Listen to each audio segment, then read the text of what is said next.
welcome back to my film and TV channel. Hope you're all staying safe and well. I'm going over to Netflix today. I've recently reviewed a cinema movie called Cocaine Bear, and we're going over to Netflix for The Magician's Elephant today. Yes, and we couldn't find two more opposite films if you tried, probably. Of course, this Magician's Elephant is a PG rated, more a family fantasy adventure. So we're going to have a look at The Magician's Elephant today. Please, if you are new to the channel, push that subscribe button, push the bell notifications. Great to have you on board.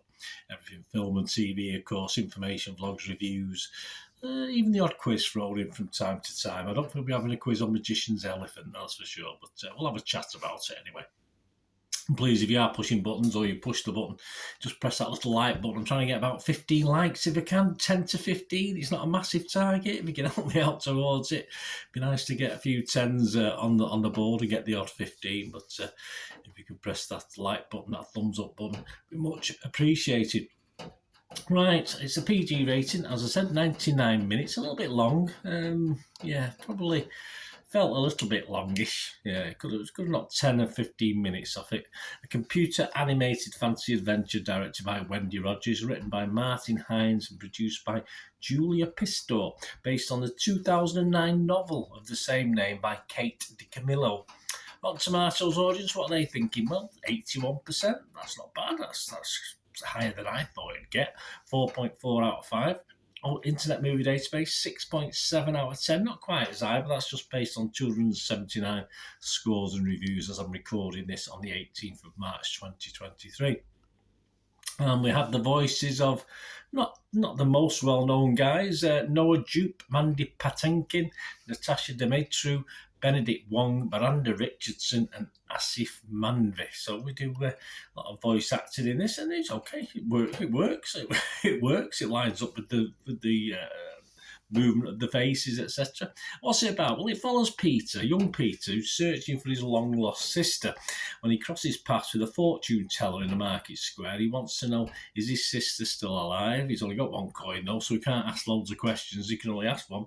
To get the answer, he must find a mysterious elephant and the magician who will conjure it, setting Peter off on a journey to complete 3 seemingly impossible tasks, stuff is ever impossible, that will change the face of his town.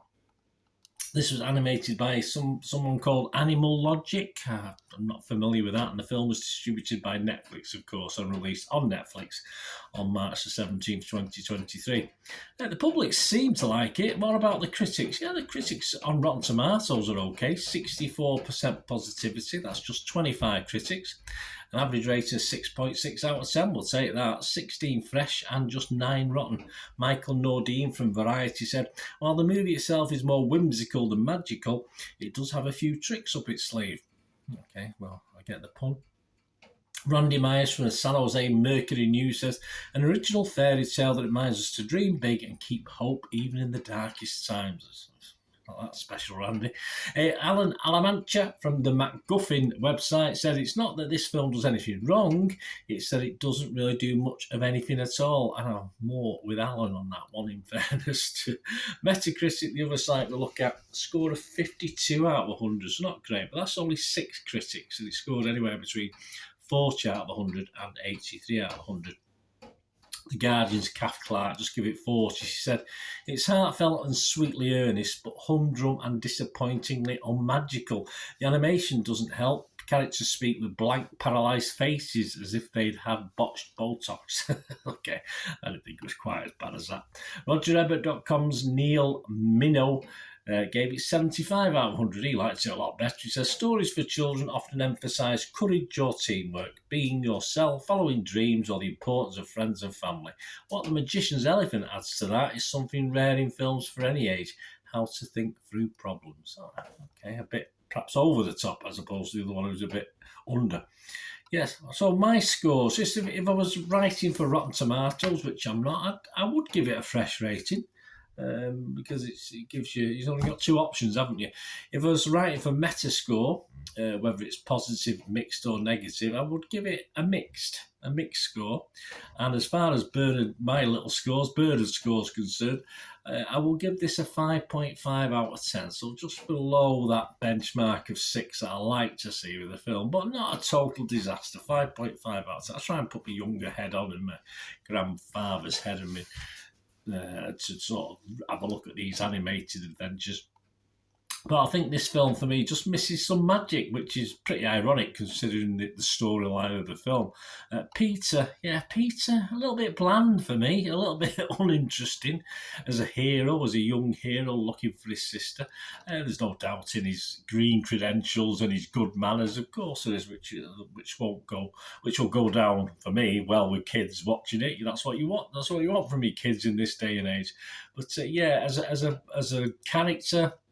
Yes, a little bit black and white in a colour films. To be honest with you, there's not much fun to be had either in this. I mean, the impossible task. So, the king's supposed to be the funny guy in this, and the pain, and well, obviously, as I said, not a lot of fun to be had in this film. Though it did leave me, of course, as you'd expect in a film like this, did leave me in a warm glow by the finale. Unfortunately, it all felt a little mundane getting to that point for me. Animation is okay.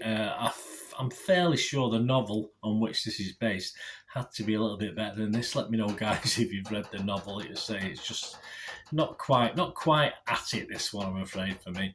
It's on Netflix, also no cinema visit, no wasted money. So for me, it's passable, but certainly not magical. So there you go. What did I say about Cocaine Bear? Well, you'll have to find out, won't you? But it's nice to go from Cocaine Bear to Magician's Elephant. No, it's not far out. So it's like something at the racetrack, isn't it? But hey, there you go. Anyway, let me know what you think, guys. As I say, I'm trying to put my little grandfather's head or childish head on, and there were certain things in this that were fine, but overall, just I was surprised actually when I found out it was sort of American based. It had a foreign feel to it, as though it's been obviously put into English, of course. But I was a little bit surprised it was American based, and say from that firm that I hadn't really heard of them. Anyway, let me know what you think, guys. It'd be great to hear from you. Until we meet again. All I ask is please stay safe, everyone. Bye for now.